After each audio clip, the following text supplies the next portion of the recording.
Hi, I've been thinking of making these New York style cookies for a long time now.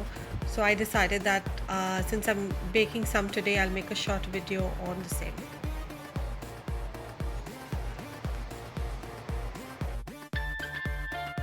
So let's start with the walnuts. We'll need to bake this at 150 to 170 degrees centigrade for about 10 minutes till the walnuts turn golden brown or you get a nice toasty smell.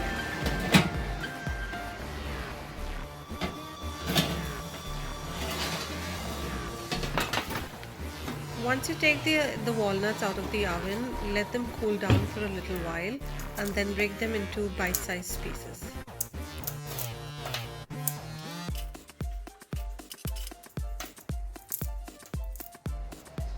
So we now need to cut the pieces of chocolate as well. Cut them into small pieces and we need to keep these cold. So once you're done with it, put them back in the refrigerator.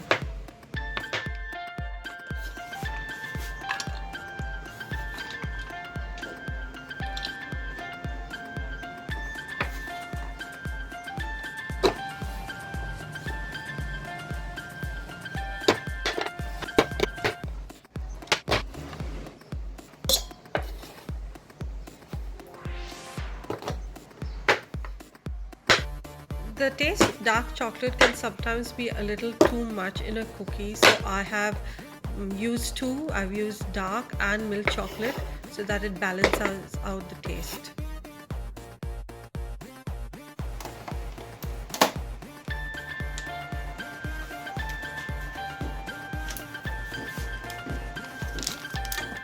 The butter that we need to use here has to be refrigerated, so it's going to be cold. We'll first start with creaming the butter. If your butter is extremely hard, then beat your butter at a higher speed till it softens, or use a spatula to soften it like I have done.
Once you have the butter sufficiently soft, then you add both your sugars, the brown sugar as well as your white sugar, and then you continue to cream it till they are completely mixed into the butter.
The eggs need to be at room temperature.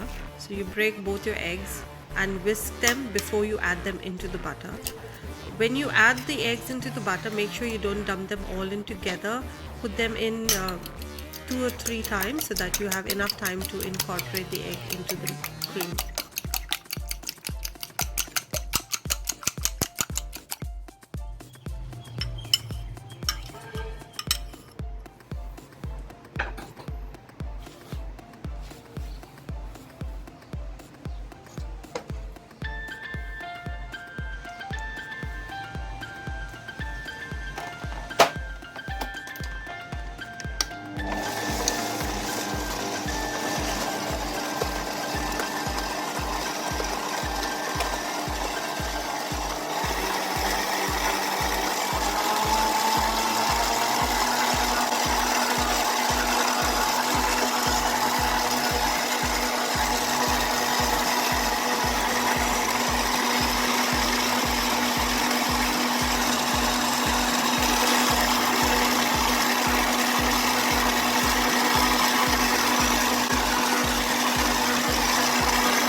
Now this recipe calls for all-purpose flour as well as cake flour. I couldn't find cake flour, so I decided to make it at home. What you need to do is basically take 1 cup of all-purpose flour. Out of that, take out 2 tablespoons of the flour itself and add back 2 tablespoons of cornstarch and sift it so that it gets mixed well. Now after that's done, you can sift your all-purpose flour, the regular flour basically, your homemade cake flour, along with your salt, your baking powder, your baking soda and the additional teaspoon of cornstarch, which this recipe calls for as well.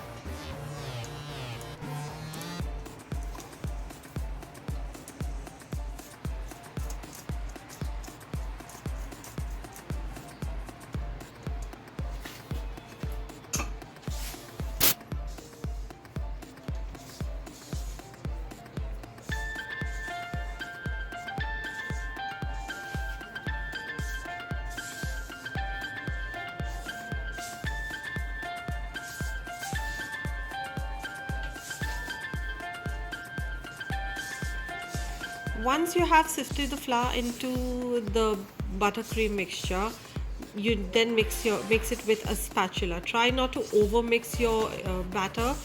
Instead, mix it just enough so that you do not see any traces of flour.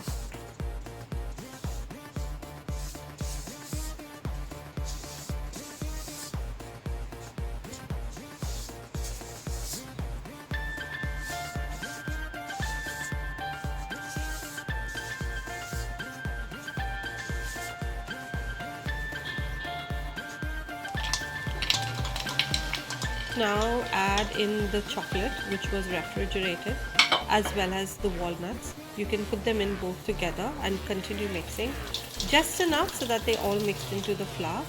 Don't over mix.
It's extremely hot where I live, so I had to refrigerate the batter for a while.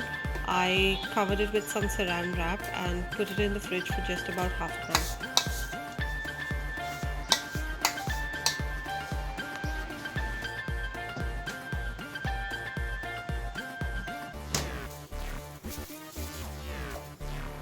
After about half an hour, when the batter has chilled down a bit, I took it out of the fridge and then formed it into large size balls. Now the speciality of the New York style cookies is they are considerably larger than the normal cookies that we get, and hence you will see in the video that each cookie is quite large.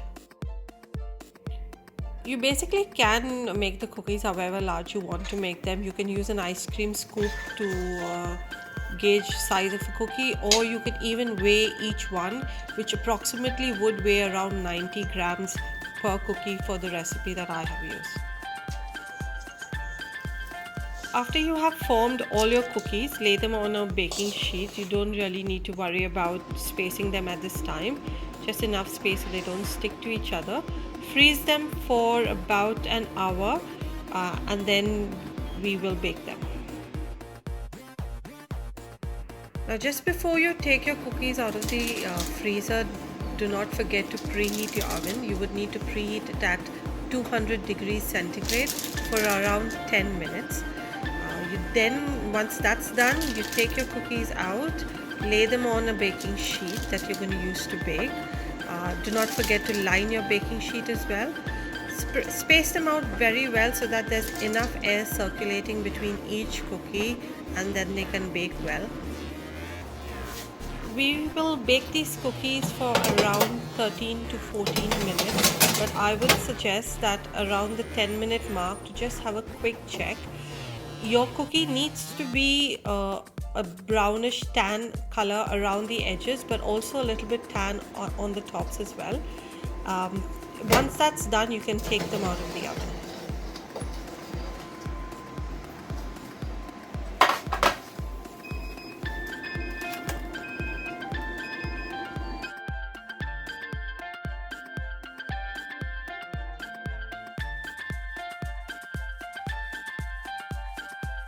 There's one more thing about these cookies. They will feel like they're not completely baked through in the center, but then that's the speciality again of the New York style cookies. They are cooked, but they will be a bit mushy, as well as the chocolate would have completely melted inside the cookie itself. So guys, this is it. I hope you'll enjoy the video and will definitely try making these cookies as well. When y'all do not forget to post some pictures on my Instagram page and tag me in as well, so that I can also see how those cookies turned out. Don't forget to like, share and subscribe.